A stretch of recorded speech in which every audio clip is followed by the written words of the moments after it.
warahmatullahi wabarakatuh. Selamat siang semuanya. Perkenalkan, saya Kirana Nur Sabila dengan teman saya Insinyur Hidayah. Saat ini kami berada di Candi Penataran. Dan di samping saya ada petugas, Bapak siapa, Mbak? Nama saya Agus Setiawan. Baik, Bapak, saya ingin bertanya mengenai sejarah berdirinya Candi Penataran ini. Jadi sejarah berdirinya Candi Penataran ini dulunya dibangun oleh 3 kerajaan. Jadi yang pertama kerajaan Kediri, selanjutnya Singosari, dan yang terakhir Majapahit.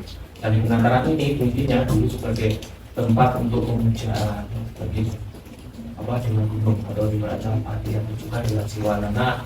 Di Candi Penataran ini tulangnya kan tulang ini. Jadi seperti itu. Baik, Pak. Kemudian bagaimana awal penemuan dari Candi Penataran ini?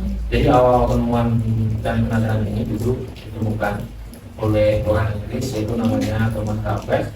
Bahwasanya di Candi Penataran ini banyak ditemukan candi-candi, dikatakan tercandaan karena banyak bangunan yang ada di Candi Penataran. Tahunnya ditemukannya tahun 1815. Berarti ini awalnya hutan ya, Pak? Ya, itu dulu awalnya hutan, karena di zaman dulu tahun seperti itu kan mungkin belum dikelola karena masih di waktu itu kan masih zaman Belanda. Baik, Pak. Kemudian apakah sampai sekarang Candi Penataran masih digunakan sebagai tempat ibadah atau pemujaan? Masih, jadi di Candi Penataran ini banyak sekali umat Hindu untuk mengadakan istilahnya upacara puja di Candi Penataran. Contohnya kemarin itu dari umat Hindu Bali juga di sini, dan juga masyarakat sekitar yang memeluk agama Hindu berdoa di sini juga. Dan juga di sini ada umat Hindu Bali 1 tahunan dari komunitas pemerhati budaya, itu ada arahan Gunung Agung yang dilaksanakan mulai candi yang ada di Desa Modangan, yaitu di Balik Kambang, itu membawa arah-arahan tumpengan di bawah pusat untuk upacaranya di Candi Penataran, dan juga dan Masati. Itu acaranya bulan apa ya, Pak? Kalau nggak salah acaranya itu dilaksanakan di bulan Juni. Jadi sudah event tahunan di bulan Juni atau Juli itu ada pelaksanaan kegiatan pembangunan seperti itu. Itu apakah ada maksud tertentu, maksudnya untuk apa arah-arahannya atau hanya sebagai event tahunan? Yang mungkin untuk mulut budaya Jawa dan mungkin bagi pemerhati budaya untuk melestarikan salah satu peninggalan khususnya dari Penataran, itu mungkin biar masyarakat sekitar terus wisatawan mungkin yang tahu waktu ada kegiatan di sini biar tetap lestari. Berarti termasuk upaya pelestarian budaya ya, Pak? Iya, termasuk upaya pelestarian budaya. Iya. Melindungi peninggalan leluhur dulu. Baik, saya sudah bertanya Pak. Iya. Kan dulu itu tempat pemujaan ya. Ya. Itu awal mulanya jadi wisata itu gimana ya Pak?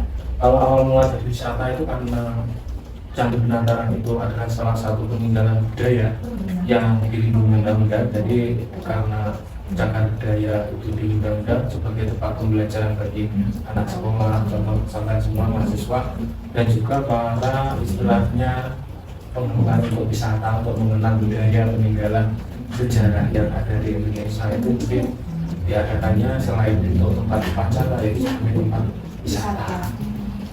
Waktu dulu itu apa seperti sekarang? Jadi semua situs yang ada di Kabupaten Blitar itu ada istilahnya tiketnya ya, ada di sini. Selanjutnya itu untuk pengelolaan Candi Penataran itu bagaimana Pak? Untuk pengelolaannya karena kami di bawah nama BPKW Wilayah 11, jadi sini kan ada 8 orang. Kita perlu jaga malam 2, untuk yang siang juga ada penjaga seperti Bapak sekarang ini. Jadi kita jadwalkan, jadi kita shift 2. Mungkin yang setelah masuk malam itu libur, jadi kita shift terus luas 23.400 kita bagi, kita tablet sejumlah 8 orang lagi. Cara pengelolaan seperti itu. Untuk apa itu misalnya itu setiap hari buka atau ada liburnya Pak? Kalau setiap hari buka, nggak ada liburnya. Jadi hari libur pun Sabtu, Minggu atau tanggal merah tetap buka. karena untuk liburnya kita gilir setelah weekend malam itu libur. Saya juga nggak ada liburnya, cuma alih tugas saja karena malam kan kerja juga. Berarti ini wisatanya sampai malam atau ada Kalau wisata umum untuk berwisata itu kita jadwalkan jam 7:30 sampai jam 5.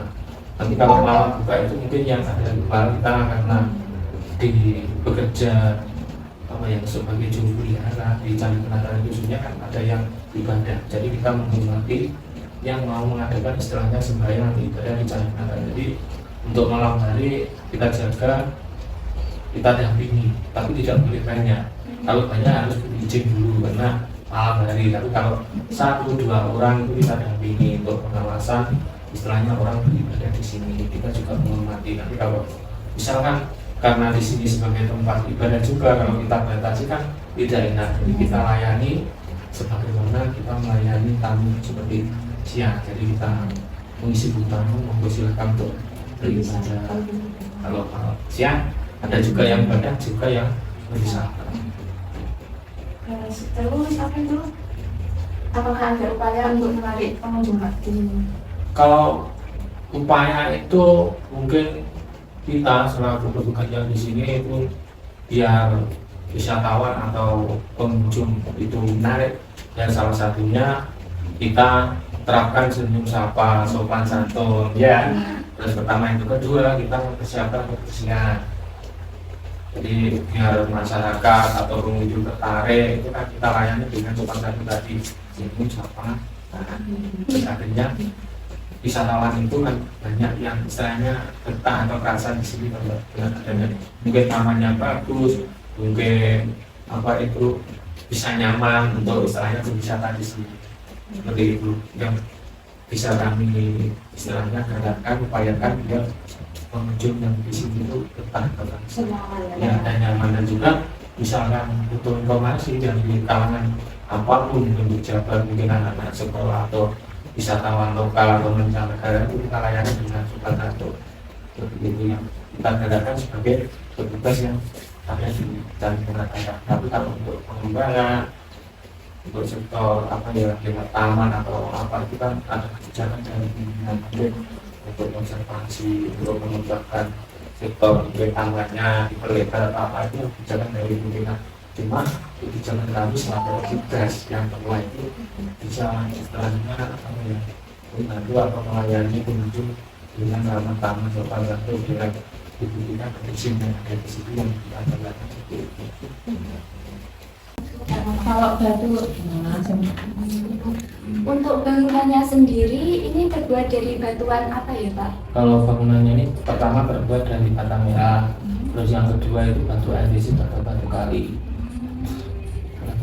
Kemudian untuk penyusunannya Pak, ini kan batuannya kok bisa rapat loh Pak, terus tidak mudah jatuh. Jadi untuk sistem penataan itu memang kalau bata merah itu istilahnya sistem gosok. Jadi kan lekat dikasih air itu sistem gosok. Saya pernah tahu pemugaran itu sistemnya seperti itu. Tapi kalau batu andesit itu ada sistem pengunci. Jadi setiap batu candi itu ada sistem penguncinya. Jadi dikunci, ditumpuk, dikunci lagi, ditumpuk. Jadi bahan dasarnya tidak ada pelekatnya, cuma mungkin banyak tadi lihat yang di sini ada pelekat dulu itu waktu pemugaran di masa Belanda tahun 1917 sampai dengan 1919. Tapi kalau yang asli itu sistemnya sistem pengunci. Jadi tumpuknya itu nggak satu arah tapi selang-seling. Iya, selang-seling. Jadi ada sistem kunciannya di dalamnya itu kan ada apa ya, lekuan-lekuan. Jadi untuk pengunci itu ada. Jadi yang dalam ada sistem mengunci, yang luar itu bisa kelihatan rapi. Terus ini untuk pembangunannya sendiri apa dibawa satu-satu gitu Pak, atau pakai alat kok zaman dulu? Kalau zaman dulu ya mungkin karena zaman waktu kerajaan ini kan keterbatasan dari alat ini. Jadi salah satunya ya mungkin manual kan. Jadi pakai alat berat itu belum ada. Mungkin waktu itu penumpukan secara apa ya, manual mungkin waktu itu. Atau mungkin setelah ditumpuk diuruk, tumpuk lagi, nanti setelah selesai dibongkar, itu juga bisa. paku itu mungkin keterbatasan istilahnya apa ya, alat mungkin secara manual kan pelatihan kan tidak mungkin berjalan dibangun selesai 1 bulan atau 3 bulan kan nggak mesti tahunan, karena penataannya itu perlu ahli yang khusus. Ya Pak, soalnya kalau dilihat-lihat kan ini bangunannya juga besar, Ya, besar. bagus. Mungkin berkelanjutan gitu. Baik Pak, terima kasih atas info atau pengetahuannya.